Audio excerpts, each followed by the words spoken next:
Kelin, Joe. how we doing? Good. How are you? That good, huh? Yeah, real good.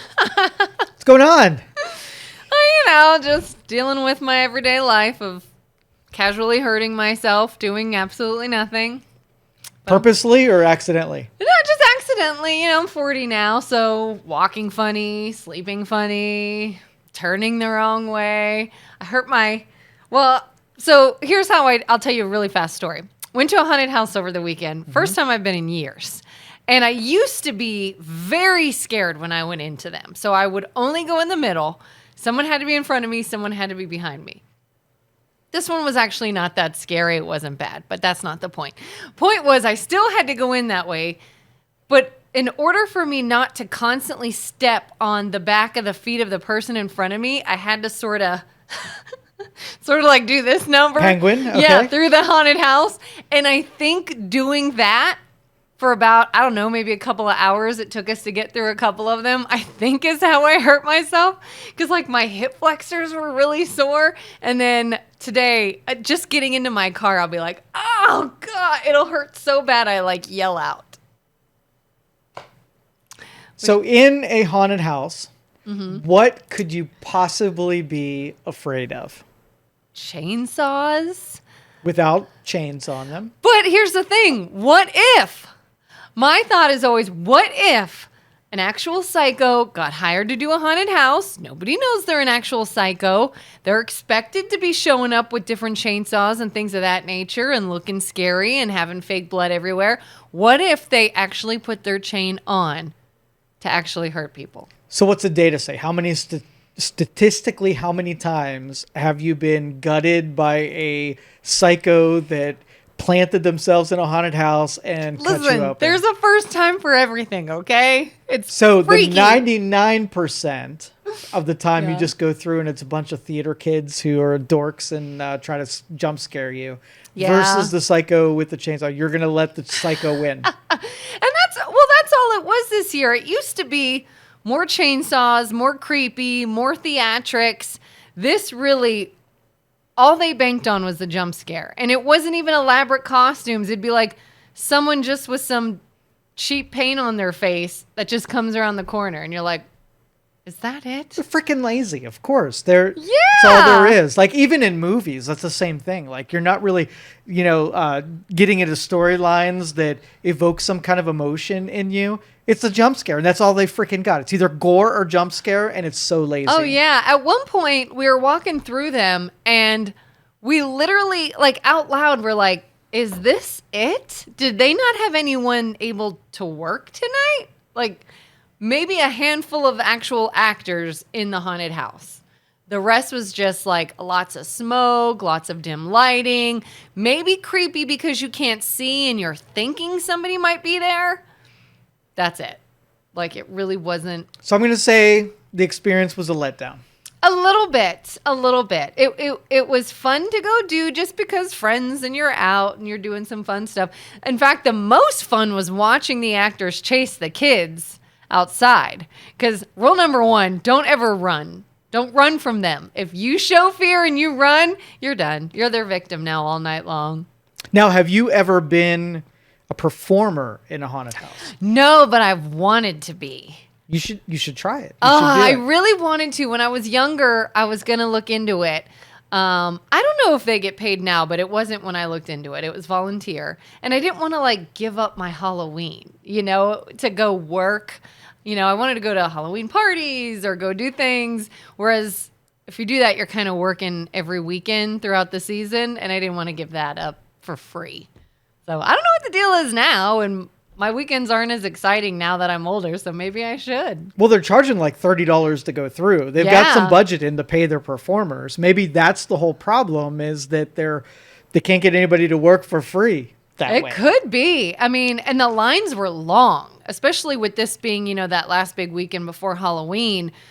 We got fast passes, which I don't know if that's a new thing, but worth every penny to get the fast pass because the lines were real long. So they're bringing some money in is what it looks like. But yeah, I can't imagine the actors are being paid. If they are, it can't be much because there were not a lot of them at all. Make haunted houses great again. Yes. That's our next my project. platform. Yes. That's our next project, Joe.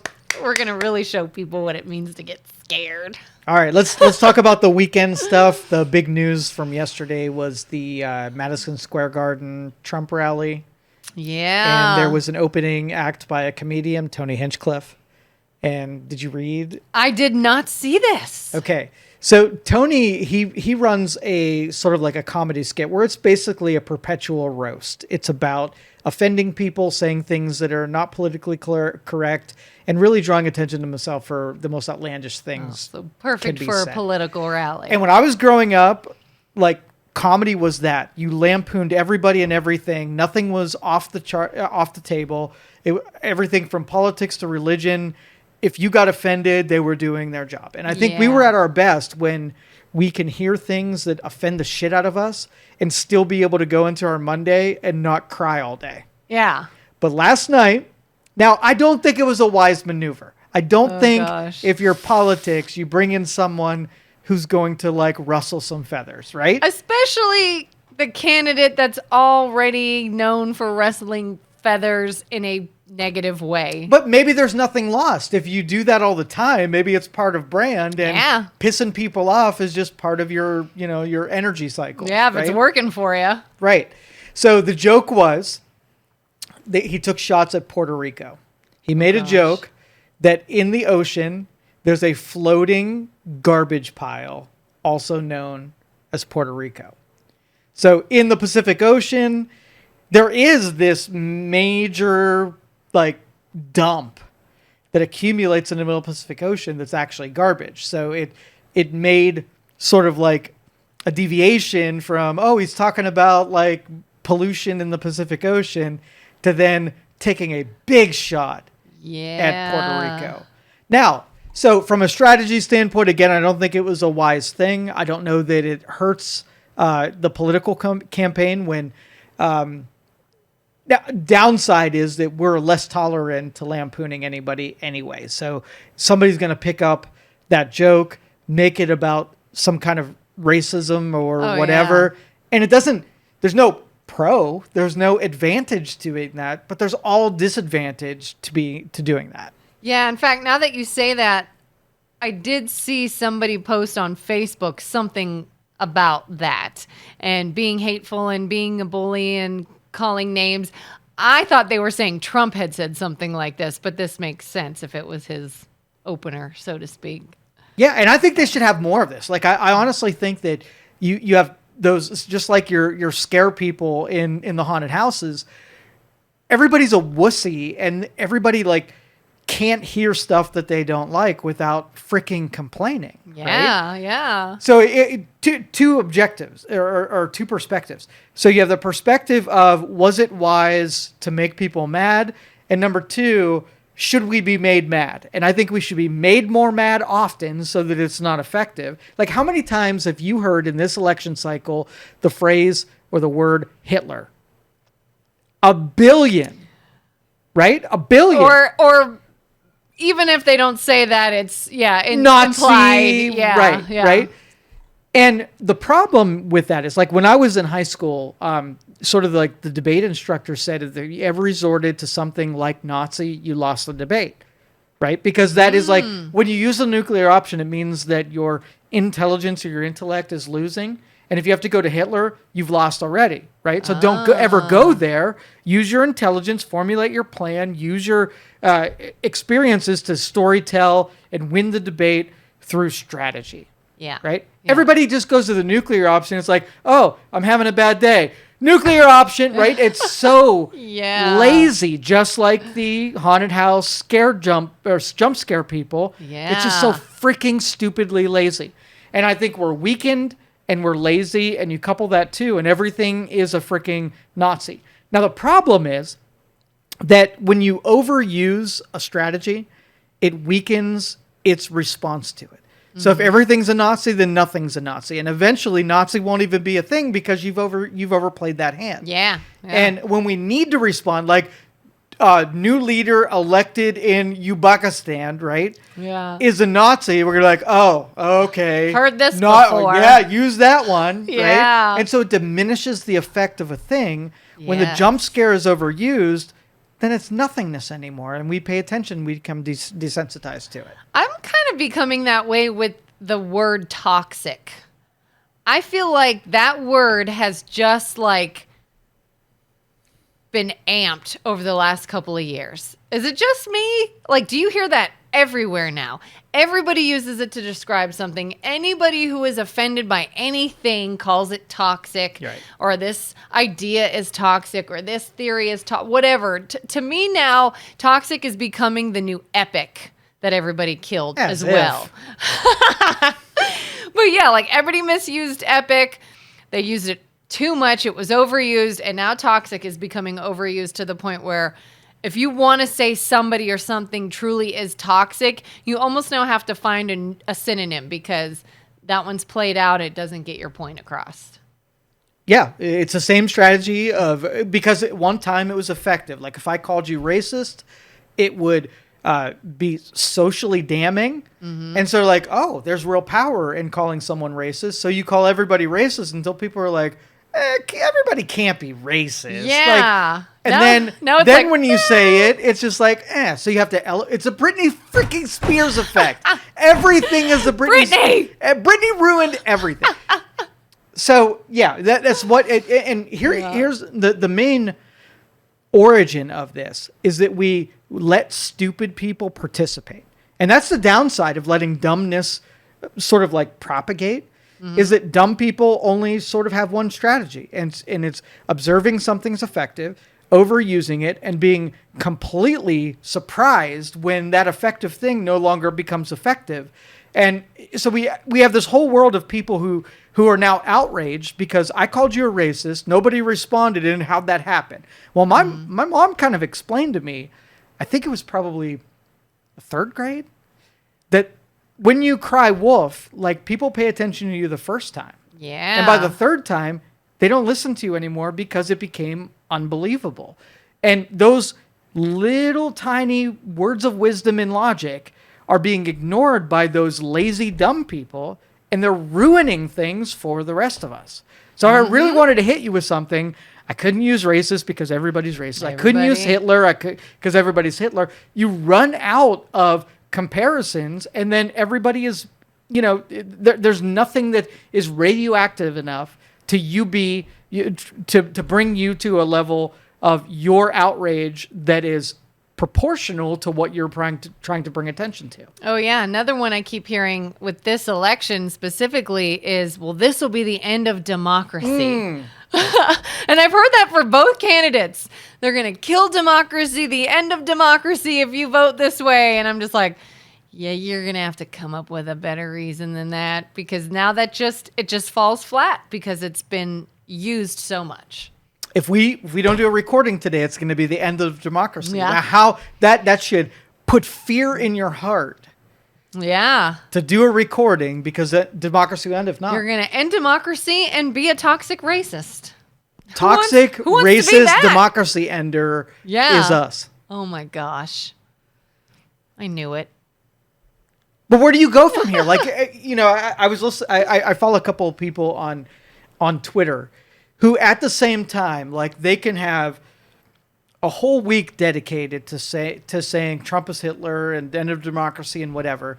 And then one day they'll be like, why aren't we unified? Why isn't there any unity in the landscape of conversation? Tearing us apart. When the contributions to creating disunity were 99%, and the outrage that there is no unity is like 1%. I'm thinking, are you completely blind to how you participate in the overall scheme of unity? Oh yeah, the hypocrisy kills me too. If I see one more person on Facebook bash a candidate for name calling, and then I see that person participate in name calling 100%. I'm like, are you kidding me? You just did it. Oh, how could you vote for someone that would say this and do this? You mean like you just did? Funny how that works. Funny how it didn't apply when you did it or when your candidate did it. And then if you point out, well, both candidates do it, both sides do it. Oh, but, yeah, they do. So let's talk about that general perspective, because this time of year I always have some kind of like major debate with union people. Okay. And so these are always my favorite, and they're also at the same time my most unfavorite, because you have two perspectives on a single data set where I know why they feel like they do, but at the same time they're completely wrong. So let's talk about predicates. Okay. So let's just say you lived in a country like the United States that was formed on godly Christian principles. So everything that you love has been purchased by godly principles. But you don't sort of like acknowledge the fact that the godly principles is what purchased the level of civility. So then you're like, get God out of it, right? Mm-hmm. And then all of a sudden, the world becomes very ungodly. And then you complain about the ungodliness that you brought to the table, right? Mm-hmm. So that was in a nutshell. So let's talk about the unions thing. So what the premise is, like, we'll talk about Amazon first. So if Amazon started out as a garage business that lost money for 10 years, they didn't have a single person willing to say, oh, you're losing billions of dollars or millions of dollars this year. I want a piece of that. Let me share some of your loss, some of the risk, some of the heartache, some of the strife, right? Yeah. There's nobody around when there was negative things to share. But then Amazon becomes profitable, and there's millions of people that want a piece of what Amazon has. Mm-hmm. So when you're not willing to take the risk side of things, are you sort of like a front runner? Yeah. Are you part of the spoils of what that risk bought? Or since you weren't there when something was being built, are you, sort of a piece of that is waiting for you when it gets realized? So you kind of benefit when it's successful, even though you had nothing to do with it when it was starting or hurting or small or anything like that. Yeah, if you're not willing to come to the party when you're setting up the hors d'oeuvres and cleaning and straightening and setting up all the amenities, but you want to be involved when there's finally something to have, right? Something mm-hmm. to be gained by. Are you part of that?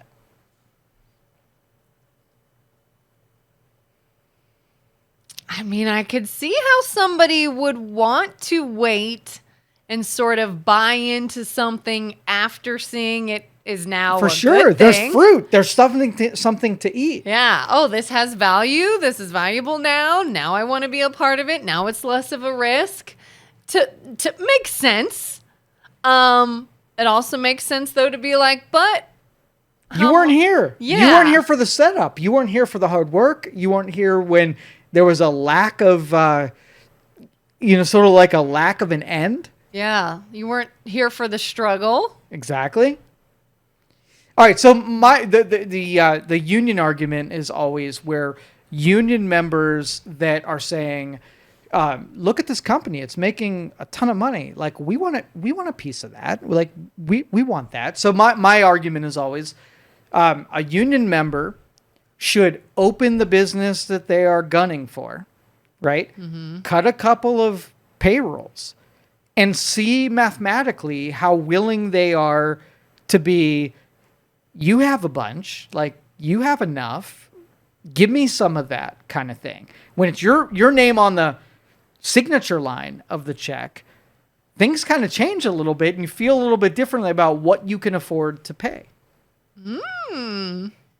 So let me slide back and say where I have some understanding of where that union member thinks that, we'll use the house painting thing. Like if you have a BMW sitting in your driveway and someone quotes you for a paint job, you can afford it, so I'm going to charge you a higher rate. There's an unfairness in being able to look at today, right? Like Amazon, and saying, well, I absolutely want a piece of what that looks like today, but I wasn't here when there was loss and there was struggle and there was investment and whatever.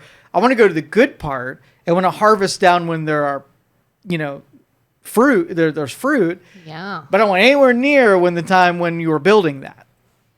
Yeah, it's almost like, and then you almost hear this term fair, like, hey, you're doing so well, and I want a part of that. It's not fair that now I'm here, and you're still doing well, and I'm not getting much of it. Even though I wasn't here in the beginning, I wasn't here in the struggle, I wasn't here in the setup. When things sucked, I was nowhere near. But I am now, and you're doing great, so I want more. I've really looked at it that way, yeah? Yeah, there's these co-ops where sort of like the employees own the company. Mm-hmm. And so they basically decide on what it is that they do. They set their labor rates on what they decide to do. And in theory, that is amazing. Like you take a restaurant, the employees buy it, and then they decide on what food costs and what they pay themselves, and they make it solvent based on mathematics, right? Mm-hmm. And that's cool for things that already exist, but how does the restaurant exist on day one? Can a co-op put their money in, lose money for 5 years, and then, so it's like a time frame where you have the pre-success and they have the after success.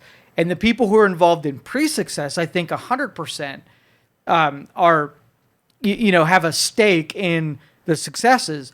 But I think the post-success people have a limited sort of exposure to the successes. If not, you don't have an incentive for people to take risks and do things that are hard and don't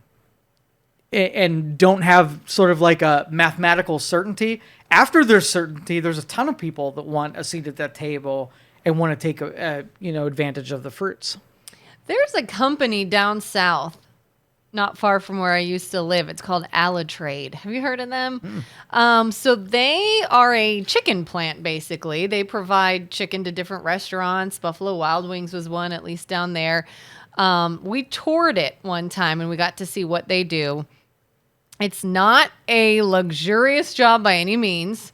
You are in a very cold factory-like room cutting raw chicken all day. You've got gloves, a coat on, you have earplugs because it's very loud and very cold, and you're cutting raw meat all day, and the floor is always wet because they've got to have the sanitizer mixture all the time, and it's just a cold, wet, loud, windowless, miserable plant. No offense to them. But they talk a lot about how there's chance to earn really good money. And after you've been there so long, you actually can also have ownership in the company and own part of the company. And a lot of people retire from there making very good money. And so it sort of does show that, listen, you came in at ground level, you worked hard, you did things that were hard, you worked your way up, and now you will be rewarded handsomely. And when you retire, you can reap these benefits. And I always thought that was a pretty cool way to do that. Not just like, come on in, take this seat, make your demands. We have to give you stuff because now we are successful. Yeah. And, I look at sort of like the finger pointing. Like, we do a lot of partnerships between different schemes of sort of like, I don't know how to phrase it, but it's sort of like if you have sort of you have money versus you have an ability. Right? Who's more important? The guy that had the money that made the business happen, or the person had the ability to actually do the job? And they'll finger point. They'll say, well, without the money, you wouldn't be able to do the job.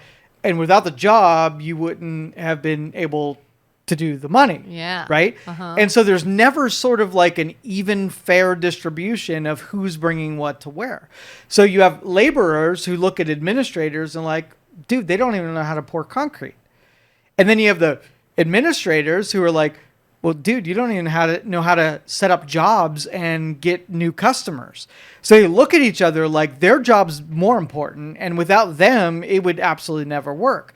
So when we set up partnerships between these two groups, we have to sort of like be a mediator between these two and say, look, you guys are both bringing an expertise to this business, and it doesn't help anybody by thinking what you do is more important than what the other person does. Mm-hmm. And so like I always look at the labor movement where there's value in each. Without the laborers, the job wouldn't get done. Without the administrators, there would be no jobs to be done, right? Mm-hmm. And they're both of equal weight. Just because this guy can't get in the field and pound a 2x4 means that this guy couldn't, network and find jobs to run out. Doesn't mean that one is more weighty than the other or more important. But until you get those two groups of managers and laborers to sort of like acknowledge that the other one is necessary in doing it, you're going to have these groups pitted against one another and think, oh, I could easily do his job. Like, what's it even take? Yeah, like they're almost kind of resentful. Like, oh, must be nice to sit in your cushy office and not do anything while we're working hard.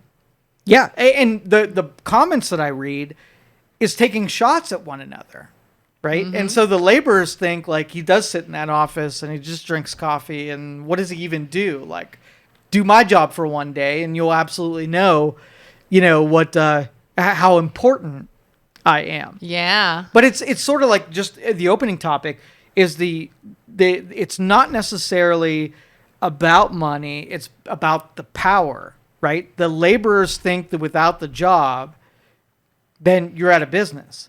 So I can leverage you and say, well, if I don't work, you're fucked, right? Yeah. And if the administrator's like, it's going to take a little bit longer, but if I don't do my job, I don't have anything to do. So F you, right? Yeah. And you probably won't even get paid for all your labor. So. Right. Have fun with that $30 cheeseburger. Yeah. Right? If you sell 3 of them, divvy that sucker up and see how close to minimum wage you are. But it's that pitting against one another that, like these social media people that want unity so bad is bridging those gaps between warring sort of ideologies, right? Yeah. And so if the Nazis, and I put that in quotes, if the Nazis can come closer, you'll find out that they might not be Nazis at all. Yeah.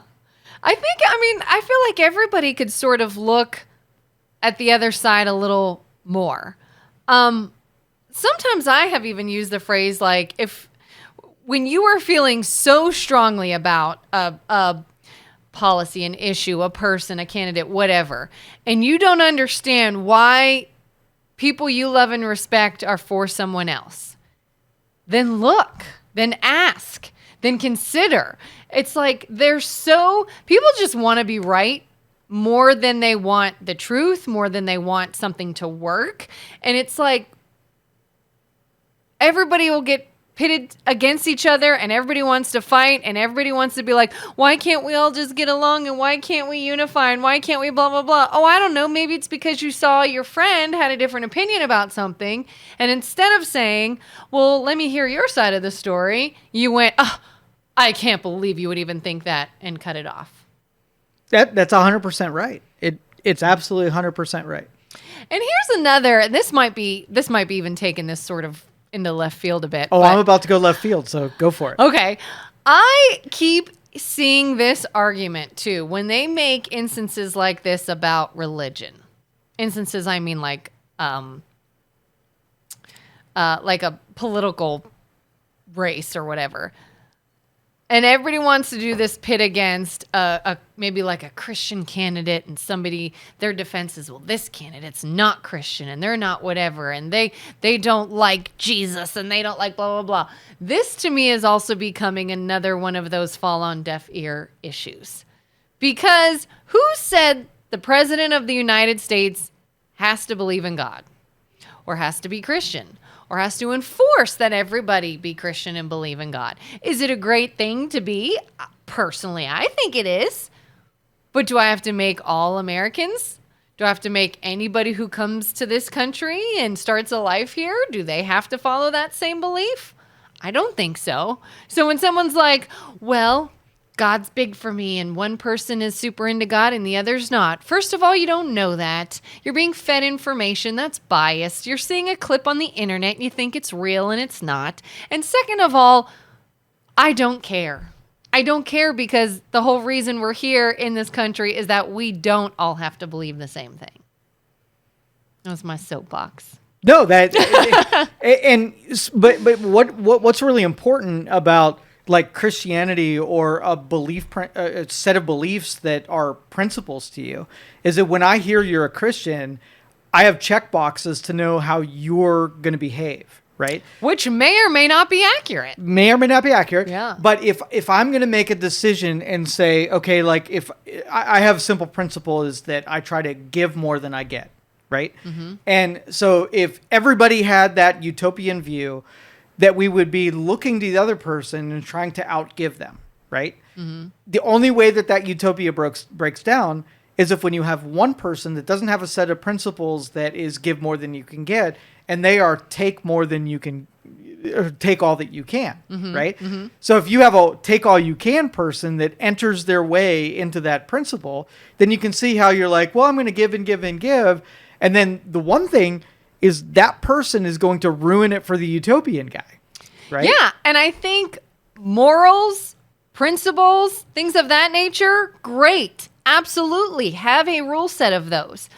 But don't chalk it up all under one side of organized religion and hold that as your standard. Well, how would you, if you were to communicate to me that you had a set of principles that you believed in and lived, what would you call it? If you said you're a Christian, I would say, okay, I kind of know what that is, and I know how you're going to behave, and I know what you're going to say, right? I mean, to an extent, you would hope you have an idea, but some people call themselves that and do not. And even all right, so look at the alternative. Mm-hmm. So human beings are opportunists. So somebody who's going to get everything that they possibly can. So if you're not Christian, who you're setting aside your personal what benefits you for the sake of other people, then what would you call it? If you're a humanist or you're a good person, you're still going to be an opportunist, right? Mm-hmm. So how's that different than being a misbehaving Christian versus just a regular human opportunist? I think just the labels, the organized religion labels, and people focusing on just that, I think, is the wrong thing. You know, I've said, like, even though I believe in God, I know a handful of atheists that are still very nice, giving, charitable people. I also know people that claim to be diehard God-fearing Christians who are kind of the biggest jerks I've ever seen. And so to say, like, well, you've got to love Jesus and love God and be Christian, and that's what I'm judging you on, to me is just so, that doesn't say anything. That doesn't tell me but neither does. So you sort of have a baseline of everybody behaving badly and everybody's self-serving. Yeah. So are you asking then how do you know if they are the good person? Yeah. If I'm going to participate with you and you know that you're going to try to give more than you get, then I want to enter a relationship with you so that I want to give more than I get. Then you have two people trying to outdo themselves to give more than they get. That is a symbiotic relationship between the two of them. If we're just opportunists and we're all in survival mode, then you're going to only give what you have to get what you want, and I'm going to do the same thing. Now we're just outmaneuvering one another and outplaying one another. So you have a whole landscape of people who are either saying they're Christian but then working in an opportunistic strategy versus you're a regular person who's working in opportunistic strategy. We're all going to be at odds with one another. There's no sort of like moral high ground. So yes, Christianity may have eroded their brand of people making sacrificial, sort of like sacrificial, expressions to show that they are willing to give up something personally to get the greater good. I would hedge my bets on someone who at least have the ideals, even if they're low performers in a high ideal organization, versus who have no organization and are sort of like a bar above zero, right? Mm-hmm. Yeah, I mean, I don't even know what a term would be to use. Again, I could see someone saying Christian as being synonymous with a good person, a moral giving person. But I mean, I don't know if it's if you were to put money on it, and you were to put money on someone to come through on something, if they said, I am a Christian versus that I am a secular, which one carries more weight with you? Who do you think will be more honest? Who would think will be more given? The misbehaving Christian, right? There are those in there, but are the majority of Christians someone or people that will make the sacrificial expression? Or do you think the person is like, when it really came down to it and it meant me or you, are they going to choose you when they have to make the sacrifice? To be totally honest, I would say that typically, or at least it used to be, if I would hear that word Christian, then I would lean towards them. I don't know so much anymore. Again, simply because more and more I'm seeing people throw out that label meaninglessly. I'm seeing some that don't carry that label, that are just very considerate, respectful, upstanding people. I mean, to an extent, I would say yes, it still holds weight to me. Let me tell you that. I think Christians are acting below expectation and secularists are acting above expectation. But when you plot them out on what they actually do, they're probably baseline. They're probably about equal. Yeah. You diminished your brand as on this side and you have exceeded brand, but they're both about the same. Self-serving, right? Well, I mean, this is why that label, I guess, falls on deaf ears for me. You can't just say... Doesn't work then. It's not effective. Yeah. You can't just be like, oh, well, they're anti-Christian or they're anti-whatever. I was like, what does that mean? So you're saying they're a bad person, which then turn is saying, well, they claim to be Christian, they must be a good person. Well, that's not necessarily the truth either. So, you know what I mean? Oh, I totally what you mean, 'cause we have these discussions so often that, us human beings, we're trying to take the data that's in front of us and make informed decisions and make good decisions, right? Mm-hmm, none of us really have bad intentions. Like, my son and I have this discussion on a regular basis. On a time scale of where human beings have come from the times where they were killing each other and writing on cave walls to all of the innovations and technologies, we're still primitive apes, right? Mm-hmm. But if you take and be objective, we live in the absolute best of times. Every advantage, every advancement, we have every reason to excel at things. Mm-hmm. So what makes us the early, when times were tough and death was around every corner, right? Versus today when death's really not a corner, we're kind of safe. We have every advantage. What's separating us from making the world a better place? Who has the better advantage? If you're a caveman, right? Mm-hmm. And you want to make the world a better place where things are more peaceful and harmonious versus today where it's actually it can be an accomplishment in a civilized society that you can make a world a better place. If you were to look at the landscape and who works against who, with more energy, I would say we have more advantage, but we're not taking advantage of it. We had less advantage and we wanted a lot more because of the threats that were all around us. I would say with the right person, the right leadership, the right type of people in play, we have the chance to being an amazing species, but we won't. Yeah. Yeah. I think so many people are jaded about the fact that you can see so many examples of someone not doing the right thing and they come out on top. And somebody who did the right thing does not.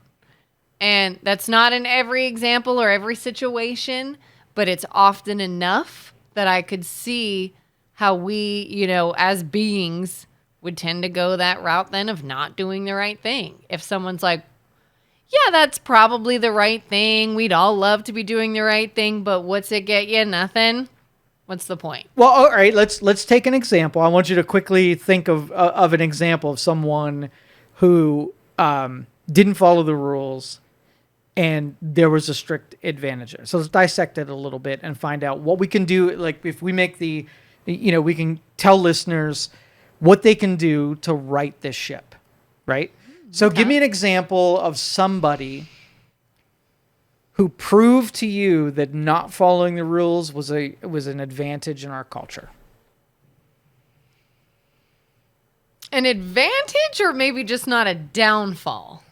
I can think of a lot where it's just not a downfall. But maybe an advantage could be, anybody in politics or celebrity status. Famous people all the time. All right, so the Hawk-Tuah girl made millions of dollars by being a complete social construct, right? So an anomaly, something, whatever. And so you have someone who's intelligent, invested in their communication skills, is a good person, looking up and saying, I didn't make $1 million. Yeah. And she did. So the advantage was given to someone who didn't exhibit characteristics that you would think should be rewarded. It was characteristics that should have been admonished, right? Yeah. So what does that do to then the young girl who's studying calculus and saying, if I do all the right things, I'm going to get millions of dollars. I'm going to be renowned. I'm going to be celebrated. Who do we celebrate? Yeah, we celebrate celebrities. Stupidity! Freaking stupidity. We make these celebrities out of a stupid We stuff. celebrate stupidity and we reward stupidity. So if we get more stupidity, right, it's because we bought stupidity. Stupidity and, for lack of a better word, I guess, drama, controversy, we celebrate. Anything that can bring attention, even in a negative way, is yes. Look, reality TV. How many times do you have a successful reality show where everybody gets along? Never. It's controversy and fighting and stupidity, and that's what makes them money. It gives them attention. It gives them advantage. Why? Why wouldn't somebody? Look at people, to even turn politics around. When you see people that go into politics, maybe at a very young age, or somebody that you wouldn't expect to be in it, and then they get in, and they are just ripped a new one by the other side. If they're a Democrat, ripped a new one by the Republicans. If they're a Republican, ripped a new one by the Democrats, whatever. And then you almost start to see them painted in this totally different light. And they are not even at the level of Hawk-Tuah girl. You know what I mean? The Hawk-Tuah is more money, more fame, more all these things. And then somebody that was actually trying to do something or make a change in the world or go into a position for the better is actually the bad guy. You know what I mean? I've seen this a couple times. I don't want to use names because then everyone's going to say that's a bad example. But you've seen people in politics just get ripped a new one as being stupid or dumb or what do they know or they have no experience or they whatever. And it's okay, well, here was still a noble thing they tried to do until maybe they had to play the political game. And then here is one that was not noble, was not looking to help anyone, was not doing it for any good reason. And that's the celebrated one. Awkward silence. Because that, again, when we allow stupid people to be the primary group, right? So let's just take stupid people out of the equation. If we could take all stupid people, give an IQ test, give a sort of a social intelligence about people, and just put them in their own state, put them in a locked cabinet and only have intelligent people. So then, when someone makes a discovery in physics or science, right? Then the people that aren't in the state of stupid, they celebrate those people, make them famous, and then you renown people and lavish, you know. Yeah, you give it to the people who deserve it. Right. Yeah. But the more stupid people are more numerous. That state of stupid people is the highest population in the United States. You might have a 25-75% split. But when you segment them out and stop letting them make decisions, then we sort of like celebrate a totally different thing. So if you were to have like a warrior with his shield and his sword in the middle of the Colosseum, a certain segment wants to see him stab a tiger, right? Because on their level, stabbing a tiger is exactly what they came there to see. And there's a certain segment's like, this is completely a waste of life. This is a completely waste of energy. Barbaric. Why don't we take someone with all of that strength and skill and build something constructive? Well, the 25% would lose because nobody wants to see somebody go doing something constructive. We want to see freaking blood. Right? Yeah. So, the era of including dumb people into the equation means that you get the tiger getting stabbed ahead of letting the strong person build something that weighs a lot of pounds. Right? Yeah. I remember when I was a kid, I would watch like wrestling, on TV, WWE and all that. And it was exciting and they're fighting and they're doing all these things and it's kind of violent and it's fun. And then I can remember the moment I was old enough to realize it was fake. Devastated, I'm sure. I was going to say, spoiler alert for anyone who didn't know. Santa Claus, Easter Bunny, wrestling. What? Sorry. We'll circle back to that. No, but then I was all, even though it nothing changed about it except what I knew, like it was still 100%. The same actors doing the same thing, doing the same moves, the same theatrics, but I looked at it differently and it was not exciting. Like they're not really hurt. They don't really have beef. No, boring now. Don't care. Now it's stupid. Yeah, and you change culture. Like I think it's too late. I honestly think that the dumb people will rule, and the smart people will not have any advantage. And just like in politics, where intelligent people will never in a million years run because it's the WWE or whatever it's called now, and so the only people that will participate in WWE are people who are best at theatrics, the best people who can weather the chair across the face. Right? Yeah. And the smart people that want to actually put on a show, it not valuable to any of the audience, so they will never have a chance. So the downfall of society comes from the dumb people being involved. Oh, yeah. It's really then how can the smart people make money off of exploiting the dumb people? That's it. That's really like, that's kind of how you're going to have to do it then, unless you're the dumb person. But it feels good to say, oh, come on, let's bring some of the dumb people into the fray, right? Let them participate. Hoping that maybe the dumb people become wise by being in a sort of like a machine that requires intelligence, but instead they convert the machine into something that caters to their lack of intelligence. And so that's where you have us right now. So all we get to do is be observers and point out the absurdity of where things out without saying like, all right, there's some engineering here that this does not put us on a good track. If they want two countries to throw missiles at each other across there because it's interesting to watch, that's probably a bad thing. As an observer, it's great, right? Yeah. Oh, look at them. They're blowing each other up. Ha ha. When you're in those countries and they're blowing each other up, there's like, oh, this freaking sucks and I don't want to be here. Yeah. So if you had to give like a test, or if somebody were listening to this and like, well, am I dumb or am I smart? Which group am I in? What would you say the criteria is? If you don't know if you're dumb or smart, you're dumb. All right. If you have that question, if this, and this is a famous Rounders quote, right? If you can't spot the sucker at the table, you are the sucker. That is that is the logic. Okay. I could see that. So the smart people all know already. They've been watching this for decades, right? Even if you're 10 years old, you've been watching this for a decade. You've been looking up saying, how stupid everything really is. Yeah. You are the smart one. If you're like, dumb ones, huh? You're the dumb one.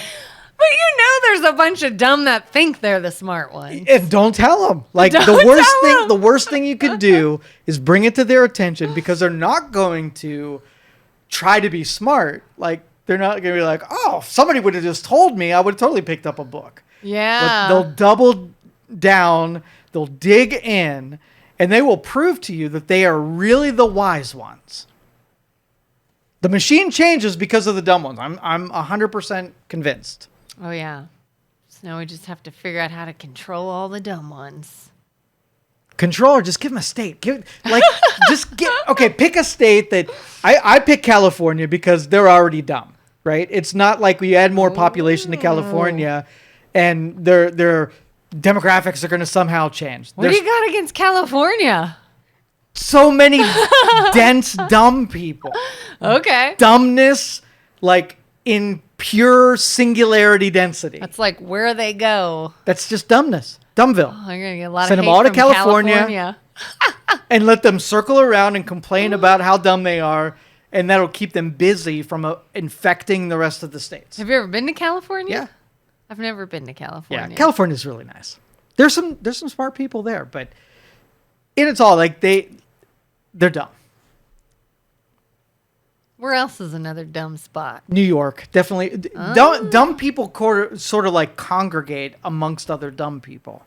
And they insulate themselves from outside influence because they get really mad when you tell them that they're dumb. They don't say you're dumb to dumb people. You just say stuff and then they're opposed to it and they lash out at you. So California, New York, both places you'd find pretty wealthy people.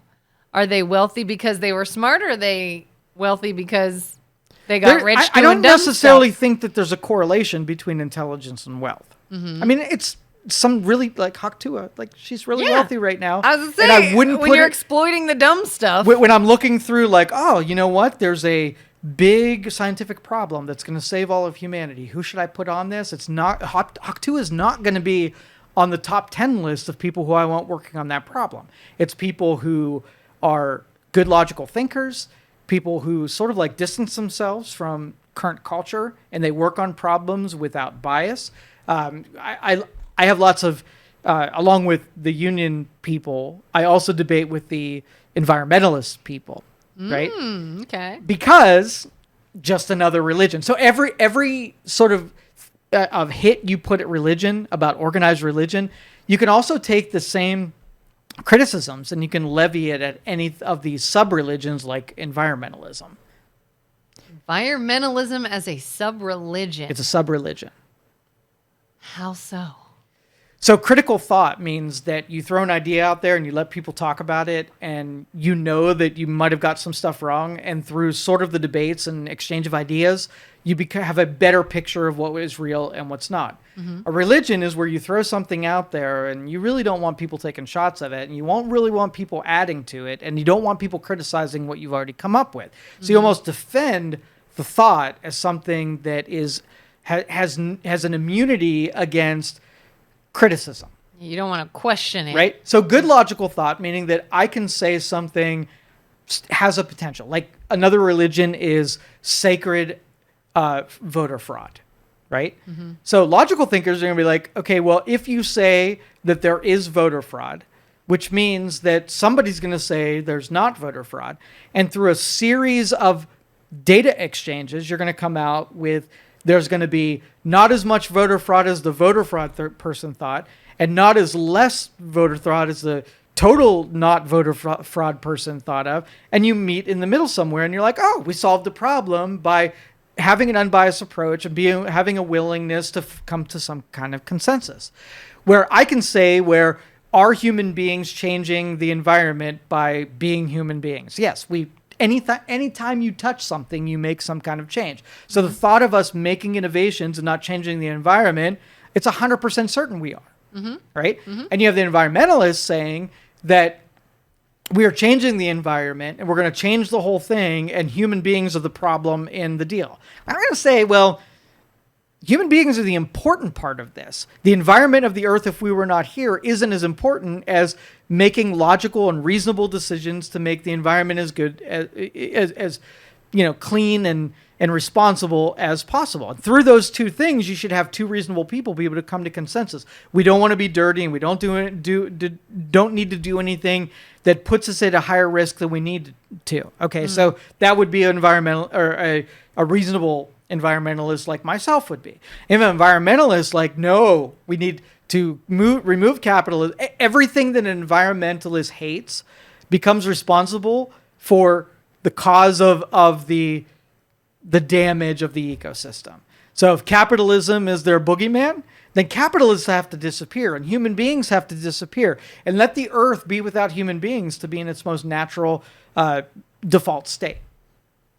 But you can't come to some kind of middle ground where one is so sacred that there's not 1 inch to be moved from their beliefs, and one be willing to work towards, like, we have this river and it's really nice. Should we dump things in it or not? Okay, it's probably a good idea to not dump things in it. That's reasonable, right? Mm-hmm. And to say that human beings aren't have an effect on it when they're doing human being things is also a reasonable thing. You just reminded me of another argument. Let's do it. I love taking these on because they're all universal. Yeah. Like, what do you say when you hear people, again, it's always in this political climate, say things like, I believe I am for a certain side because I believe in science and I don't argue with science. And how could they say that we shouldn't listen to science? You know what I'm talking about? Oh, for sure. Yeah. I have that debate on a regular basis. What do you say to that? Science is all about questioning theory, right? Mm-hmm. I don't argue against science. How do you argue against something that comes out with conclusions based on argument? So what are you really saying? All you've done is create science as a religion as something that can't be challenged. Yeah. There's no such thing. When they say, well, I choose to believe science. It's science. How do you argue with science? Like, look at what you're calling science. Yeah, that's not real science. It's the information given to you by somebody that you feel studied something. That's a person.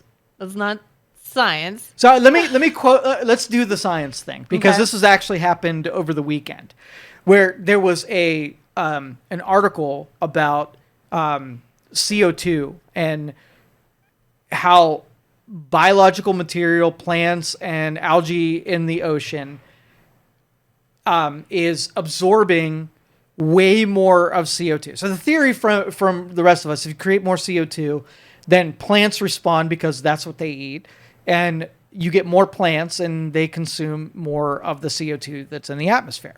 Okay, seems pretty reasonable, right? Mm-hmm. So if you put $100 bills and you had two people in an area where there were two $100 bills, and then you put 20 $100 bills, you would get more people because they are going after something that they need and use and want, right? Yeah. It's completely logical. And so in the environmental space, if you were wrong, if you took a measurement of what CO2 and what plants could consume, if you made an estimate and you were wrong, and I said, oh, we were wrong by 30%, right? What would you expect a reasonable person to do if I pointed out that you made a estimate and now you were wrong? What would your response be? I'd say, oh, well, there's probably more information then.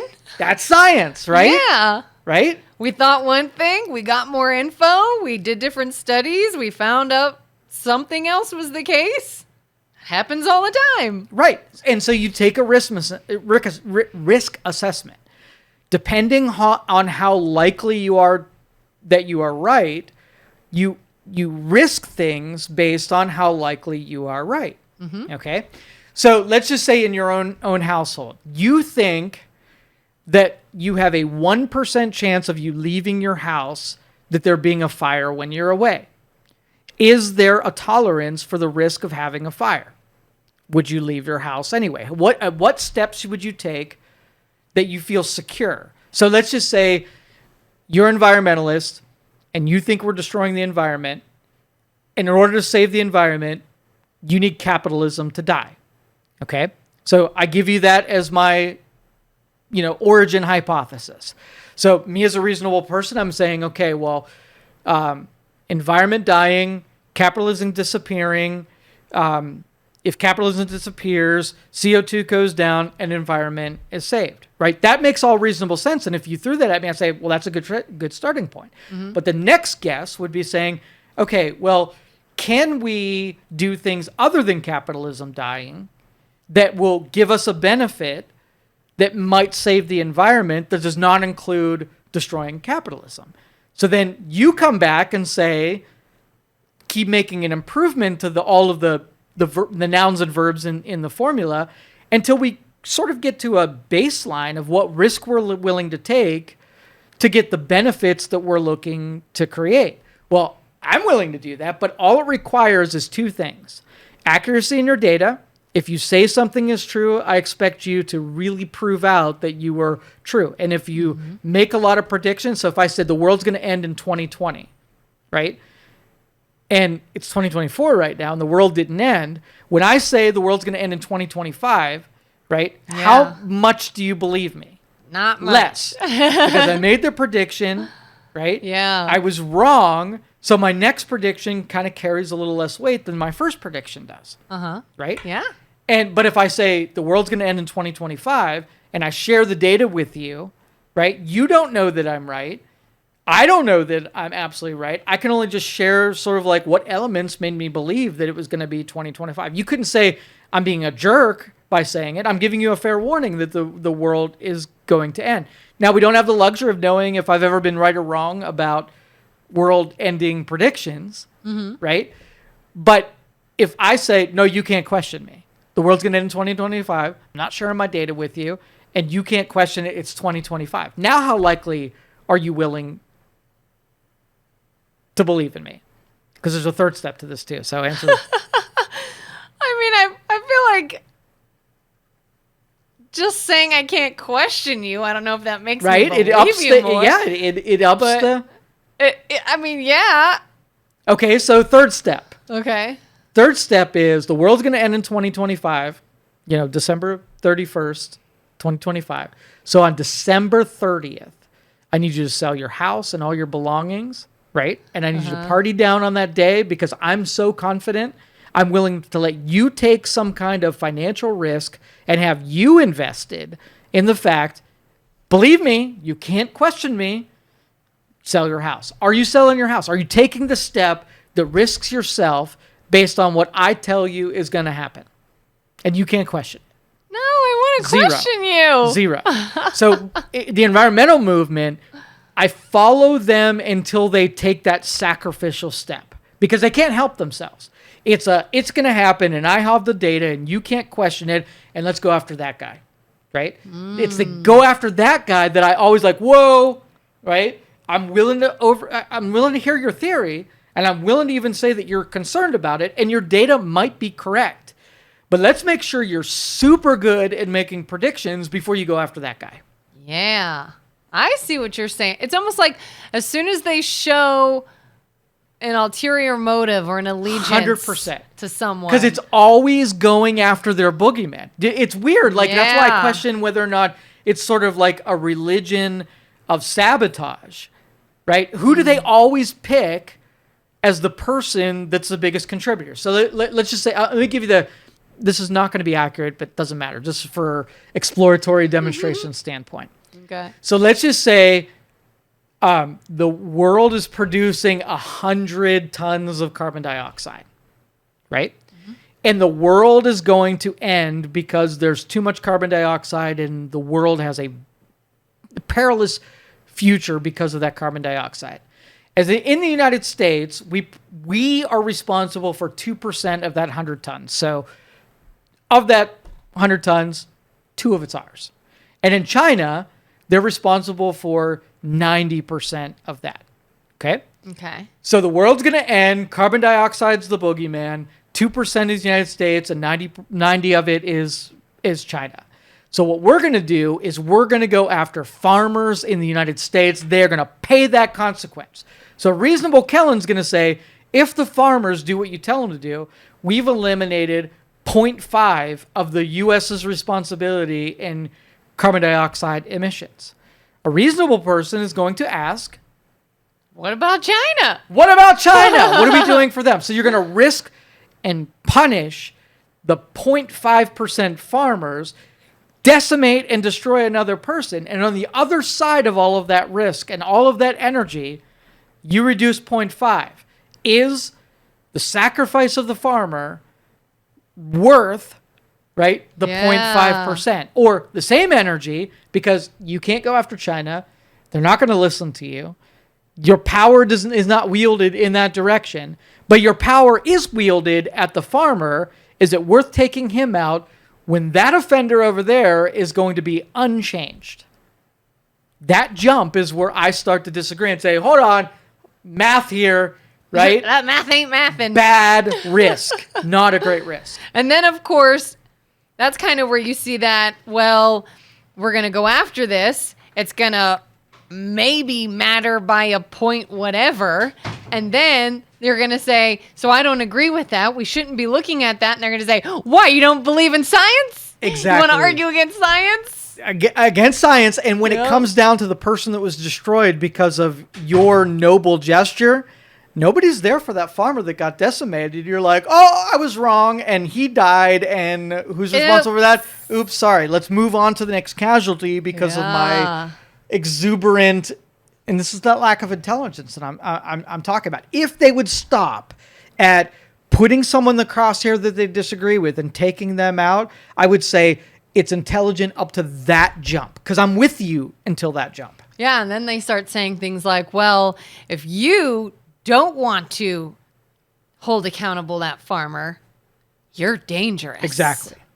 You're dangerous because now you're saying that you don't believe in science and you don't want to do anything. You don't think we need to do anything to help this situation, when it's like, no, I didn't say we shouldn't do anything. I said we shouldn't do that thing. All the exuberance of a pseudo-religion is why I classify those things as religion. And I don't want to say that people who have regard for environmentalism are part of that religion. It's all of those people who wield environmentalism as a weapon against people who they see as an enemy. That's when it becomes a religion, because all you're using is weaponizing something that looks like science, but it's really just about conquering and bludgeoning your enemy. Oh, yeah, like all the horrific storms that they just had down south. And I've even seen people using that as a way to support one of the presidential candidates. Well, look at all these people that are suffering because of global warming, and this person doesn't believe in it, and this person does, so let's go with this person. And I'm just like, wow, that argument just like, really, they could just really make whatever they want be about supporting someone. You know, we do at my conference table, like when somebody comes in with a business plan, we do something that I call waterfalling, right? Mm-hmm. And so they say what's going to happen and say what they're going to do. And then we take everything they say and actually put it through a hypothetical of, if you do it, then what? Okay? Uh-huh. So if you, let's just say, I'm just using this as an example. Let's just say that power plants, right? That causes global warming. So I say, let's waterfall. Let's shut down all power plants. Can you guarantee me that when you shut all my power plants down, that there are no more hurricanes that hit Florida, right? Mm-hmm. So we're willing to, if we took the sacrifice like you're suggesting and we remove nuclear power plants from the United States, thousands of jobs, thousands of economic, activity gone. Let's just say we believed you and we shut them down. Can you guarantee me with something of equal value that now no more hurricanes happen?